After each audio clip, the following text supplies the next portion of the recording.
Chairman म्हणून संजय मंडळ काही प्रयत्न केले नाही का? सगळे प्रयत्न आपण केले, पण काय झालं, central government state government interfere होत असते. आज प्रत्येक कारखाना, आज काय माझीच कारखानदारी अडचणीत असं नाही.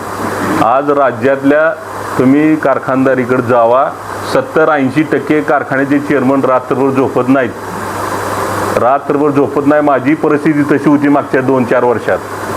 आता ह्या 2-4 दिवसात झोप लागायला लागली. इतकं सोपं नाही. नाही मला काय झोप लागत नाही म्हणजे मला कोणाचं नुकसान करायचं नाही.